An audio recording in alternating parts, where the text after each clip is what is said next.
Novel tak berujung, itu topik Mata Najwa malam ini. Saya bersama dengan penyidik KPK Novel Baswedan. Bang Novel, yang jelas terungkap di persidangan, motifnya disebutkan oleh kuasa hukum terdakwa. Motifnya adalah kesal melihat Novel Baswedan yang mengorbankan bawahannya dalam kasus pencurian sarang burung walet yang menewaskan salah satu tersangka. Kasus sarang burung walet ini terjadi di Bengkulu tahun 2004, yang ketika itu Anda memang masih bertugas sebagai polisi di Polres Bengkulu. Apa tanggapan Anda soal ini? Karena kemudian kasus burung walet ini dimunculkan terus-menerus dan sekarang juga dijadikan salah satu alat untuk bilang, wah ini memang sudah karma begitu. Ada suara-suara seperti itu. Waktu itu mencelakakan orang, sekarang kemudian dicelakakan. Jadi muncul suara-suara seperti itu. Silakan ditanggapi Bang Novel. Begini, kalau dikatakan bahwa kasus burung walet saya mengorbankan anggota, enggak ada. Tidak ada anggota yang dikorbankan. Kalau dikatakan bahwa itu adalah harus ditegakkan hukum kepada diri saya, kebalik. Kenapa? Ketika 2012 kriminalisasi terhadap diri saya itu, sebelumnya saya diancamkan loh. Kalau tetap tangani perkara itu, kamu saya kriminalisasi. Itu diancamkan dengan jelas dan kemudian dilaksanakan. Cuman waktu itu Pak SBY kemudian menyampaikan instruksi dengan jelas sehingga perkara itu nggak berlanjut. 2015 ketika Pak Budi Gunawan jadi tersangka dan saya nggak tangani, saya nggak tahu apa-apa, tiba-tiba saya dikejar lagi. Seolah-olah saya yang ngejar waktu itu untuk menangani Pak Budi Gunawan. Nah ini yang menurut saya, wah ini keterlaluan. Dan proses dilakukan terus. Maka waktu itu saya melapor dengan tim kuasa hukum ke Ombudsman. Ombudsman melakukan pemeriksaan. Dan dalam pemeriksaannya dikeluarkanlah rekomendasi. Ingat loh, rekomendasi dari Ombudsman itu mengikat dan harus dilaksanakan. Tapi tidak dilaksanakan. Apa itu? Ombudsman mengatakan bahwa kurang lebihnya alat bukti yang digunakan untuk mengkriminalisasi diri saya itu adalah rekayasa dan manipulasi. Dan diminta terhadap oknum-oknum yang membuat rekayasa itu agar dibuat investigasi atau disidik pada mereka. Tapi tidak ada yang dilaksanakan. Masa iya orang sudah bekerja benar, diserang, dikerjain, dikriminalisasi, terus harus dihukum dengan perkara kriminalisasi? Kan kebalik, harusnya yang melakukan kriminalisasi itu yang harus diusut. Jadi pola pemikiran ini yang menurut saya sengaja dibuat, tadi saya katakan, upaya untuk memfitnah, mengolok-olok orang yang berjuang memberantas korupsi itu terjadi terus-menerus.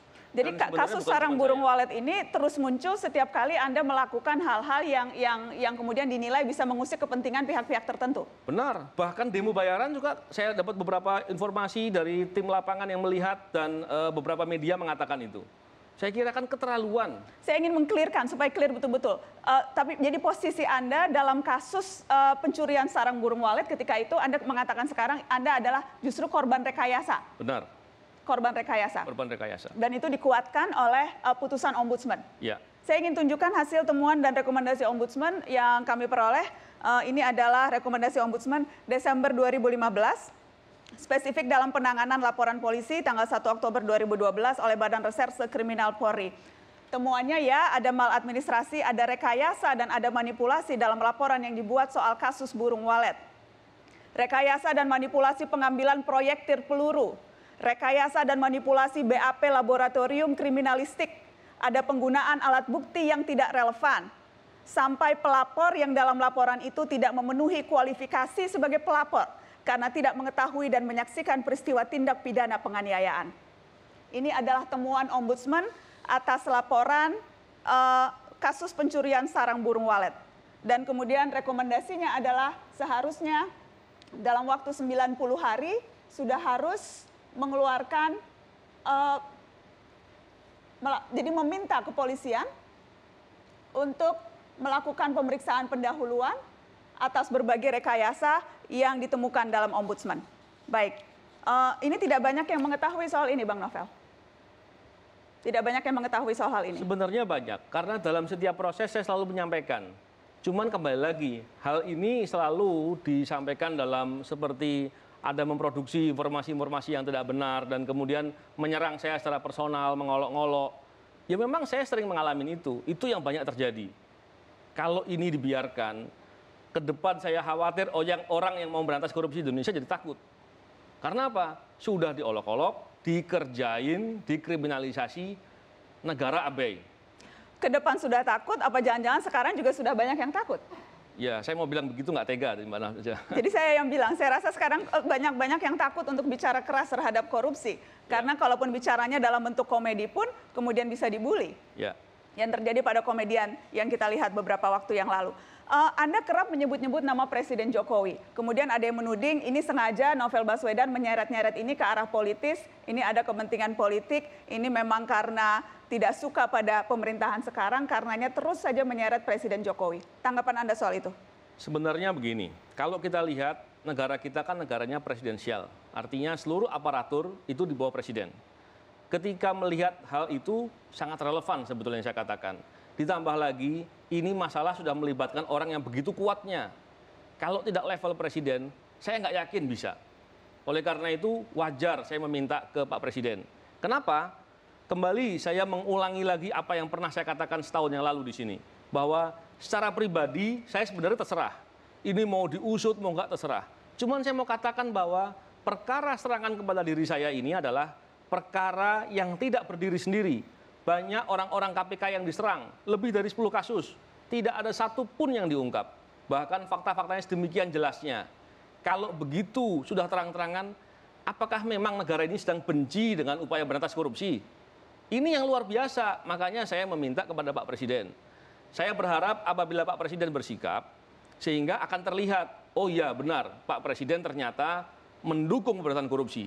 Tapi kalau beliau tidak bersikap, saya khawatir suatu saat nanti justru orang akan melihat seolah-olah Pak Presiden tidak mendukung pemberantasan korupsi. Tapi selama ini kan kita lihat beberapa pernyataan dikeluarkan, kemudian juga akhirnya ada TPGF walaupun memang terlambat. Selalu ada, menurut Anda apa yang kurang dari sikap Presiden Jokowi selama ini? Gini, yang pertama TGPF itu dibuat di bawah Kapolri. Dan itu karena rekomendasi dari Komnas HAM.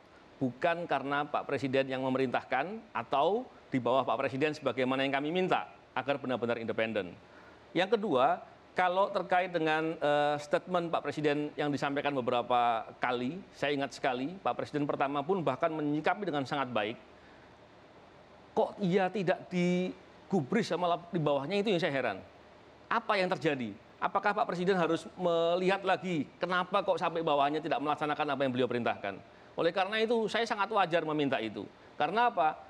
Pak Presiden bersikap mengatakan agar diusut terkait dengan perkara saya. Sudah ada 10 lebih perkara terkait dengan orang-orang di KPK.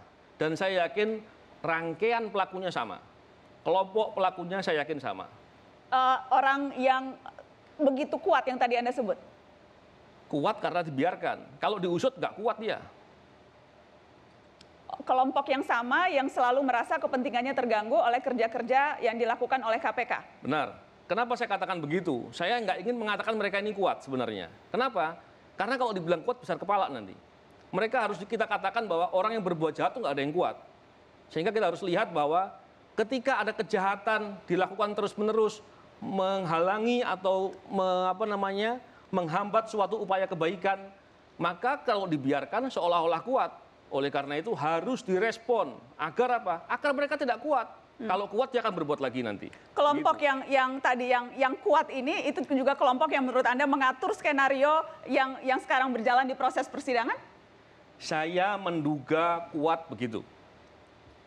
Konkretnya Bang Novel, apa yang menurut Anda yang Anda harapkan bisa dilakukan Presiden Jokowi pada tahap ini? Karena kan sudah berlangsung nih sidangnya, sudah pledoi. Minggu depan replik, duplik sudah putusan. Ya. Kan Presiden tidak bisa masuk di tengah proses persidangan yang sudah berjalan sedemikian jauh. Ya, saya tentu memahami bahwa proses persidangan, apalagi putusan hakim, tidak boleh diintervensi. Karena semuanya harus berjalan dengan objektif. Sehingga sebenarnya bisa juga dengan melibatkan semua bagian-bagian pengawasan untuk melihat betulkah ada permasalahan di sana. Tapi apabila itu tidak dilakukan juga, sebenarnya bisa dibuat dengan dibentuk tim pencari fakta yang independen di bawah Presiden melihat apakah betul ada persekongkolan semua ini. Begitu juga dengan orang-orang atau insan KPK yang diserang selama ini. Dilihat apakah benar permasalahan itu. Agar apa? Agar ke depan tidak orang jadi takut untuk bela negara. Agar tidak orang takut untuk berantas korupsi. Karena kalau itu takut dan dibiarkan berbahaya sekali, Mbak Najwa. Walaupun misalnya sebentar lagi sudah putusan dan kita akan lihat apakah jaksa akan banding atau tidak. Karena kan sekarang kalau sudah masuk proses peradilan, ada proses resmi yang memang harus dilewati. Ya. Kalau Begini. bagaimana, Bang Novel? Pada dasarnya, putusan suatu perkara pidana itu tidak bisa kemudian mengkaitkan menjadi putusan di perkara yang lain. Kalau di perkara ini disebut bahwa pelakunya hanya 2 itu saja, tidak berarti harus perkara lain tidak boleh muncul untuk perkara ini. Oleh karena itu, tim gabungan pencari fakta masih relevan untuk dibuat. Kenapa? Faktanya pelakunya bukan cuma itu. Walaupun mungkin persidangannya mengatakan cuma itu, kan kita bisa lihat fakta-fakta kejanggalan yang banyak. Fakta-fakta itu bisa digali dengan tim pencari fakta. Seandainya ternyata negara tidak mau mengurusi perkara saya tidak ada masalah. Oke, perkara saya lupakan, nggak usah diusut. Toh juga saya sudah maafkan, saya sudah terima apa yang terjadi dengan diri saya. Tapi bagaimana dengan kawan-kawan KPK yang selama ini diserang? Ayo itu saja yang diusut. Bukankah tim pencari fakta untuk memeriksa itu juga masih relevan? Itu yang saya maksud. Dan Anda betul-betul akan rela kalau misalnya kasus Anda akhirnya harus selesai di sini dengan tuntutan yang hanya seperti itu, dengan putusan yang hanya seperti itu, dengan berbagai kejanggalan, Anda rela, Bang Novel? Setelah Saya 3 bukan tahun? orang yang suka berbasa-basi. Artinya sejak awal saya biarkan terserah. Cuman kita sebenarnya kalau bicara seperti itu, bicaranya adalah ini semua kan menjadi catatan sejarah. Kalau melihat apakah kita senang dengan keadaan di mana penegakan hukum dibuat dengan sedemikian rupa compang-camping, carut-marut, tentu kita nggak senang. Kita khawatir hal itu kemudian akan terjadi kepada orang lain. Kita khawatir proses penegakan hukum bisa sedemikian rupa transaksional. Orang mafia hukum sekarang aja masih banyak. Kan yang begini bahaya gitu, bahaya. Tentu saya sebagai warga negara saya nggak suka dengan situasi ini. Dan saya yakin semua orang yang masih ingin baik pasti nggak suka dengan situasi ini. Dan apa menurut Anda yang bisa dilakukan oleh publik? Ya, dalam beberapa kesempatan saya selalu mengatakan bahwa ayolah kita nggak boleh diam. Kita mengkritisi, tapi mengkritisi untuk ke depan akan menjadi baik. Kita dorong agar Pak Presiden benar-benar mau dan punya kekuatan untuk mengambil sikap yang tegas mengusut segala permasalahan yang ada di balik ini. Kenapa? Kalau kita melihat negara kita, tentu kita berharap kepada Pak Presiden. Beliau adalah pemimpin negara dan beliau adalah presiden kita semua. Kita berharap apabila ini diusut tidak menjadi keburukan. Semoga orang-orang yang berbuat begini tidak berani lagi berbuat ke depan. Itu poin pentingnya. Dan untuk yang memang merasa banyak kejanggalan, melihat memang ini ada yang aneh, bersuara. Ya, penting bersuara, menyampaikan kritis penting. Kalau ini dibiarkan besok-besok... Walaupun mungkin diganggu? Saya kira kalau kita semua berani menyampaikan, yang mengganggu lama-lama juga takut juga. Kenapa mereka berani sedemikian rupa mengganggu, meneror, melakukan hack dengan beberapa akun-akun medsos dari orang-orang yang mengkritik? Karena orang yang beraninya masih terlalu banyak diam. Tapi kalau yang beraninya menyampaikan dengan terbuka, dengan terang, saya yakin mereka orang-orang yang penakut sebenarnya. Jadi justru orang-orang yang lain yang harus berani mengungkapkan ini. Benar. Harus berani kencang bersuara. Harus begitu. Karena seharusnya memang jauh lebih banyak yang ingin negeri ini bebas dari korupsi. Iya. Baik. Bang Novel Baswedan, terima kasih sudah hadir di Mata Najwa malam hari ini. Sama-sama, terima kasih. Sehat terus Bang Novel. Terima kasih. Tetap di Mata Najwa, kami akan kembali setelah pariwara.